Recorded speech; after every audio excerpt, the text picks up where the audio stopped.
Everyone's talking about beer companies these days, but nobody's talking about beer.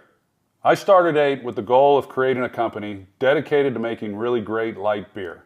No agenda, no distractions, just great beer. This is Troy Aikman, NFL Hall of Fame quarterback, broadcaster for ESPN's Monday Night Football, entrepreneur. He claims his beer has no agenda.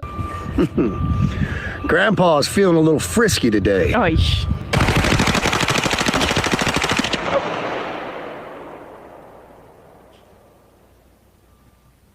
Bud Light and Anheuser-Busch. The fact is, this is who he's targeting. The ones who claim sports have gone woke and beer should be just about beer, not the $3 million in contributions, $10 million in lobbying, or the endless donations to Republican causes. What Aikman has done is seen Seth Weathers, former director of Donald Trump's 2016 Georgia campaign, call beer woke for conducting a paid partnership with Dylan Mulvaney, proving incompetence on the definitions of words and pandering to right-wingers, the so-called silent majority who will never shut the hell up, have a quest to crush Bud Light, and said, you know what we need? We need a drink, Kendall Jenner style, to quell the temperature of the room. Let's play both sides as much as we possibly can to market to as many folks as we can and not discuss the potential backdoor deals that get our product to market. And guess what? Right-wing transphobes and COVID deniers are eating it up. Rupert Murdoch owned Outkick, with former Tucker Carlson employee David Hookstead penning the piece,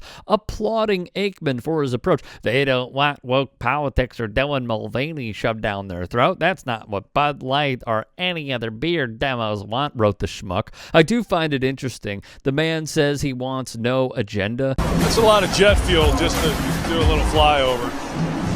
That's your hard-earned money and your tax dollars at work.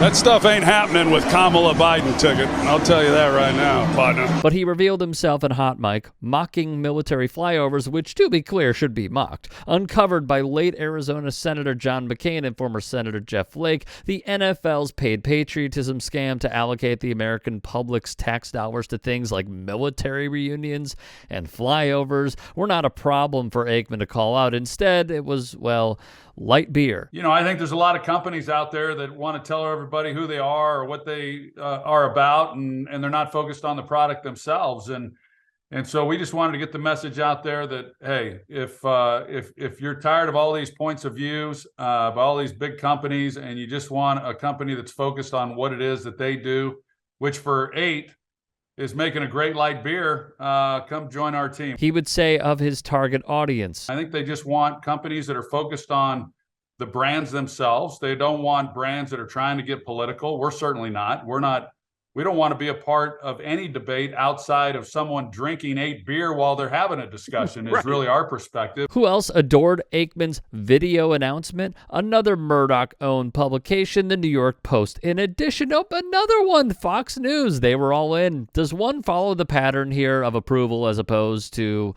boycotting, shooting a gun at the product, and mislabeling folks based on who they are? The most important thing to note from Weathers to Aikman is they see the opportunity here. They have heard, to be clear, the predominantly conservative backlash and are hoping to cash in on the vulnerability and sensitivity of many in the MAGA movement who bought into protecting high school girls' sports and protecting the WNBA and thinking Riley Gaines is a hero, when it's all rooted in bigotry and transphobia. Aikman, like a quarterback reading the defense, is seeing the area of weakness in the hearts and minds of many in the country and placates to a both sides approach, when in reality it is a mask put on the faces of the Ethan Schmitz and Ron DeSantis's who do not wish to shine a light on the marginalized, subbing inclusivity for exclusivity and torturous conditions. It's an angle that is popping up more and more, no matter the market, no matter the product. The Hall of Famer sees it and is choosing to exploit it for financial gain.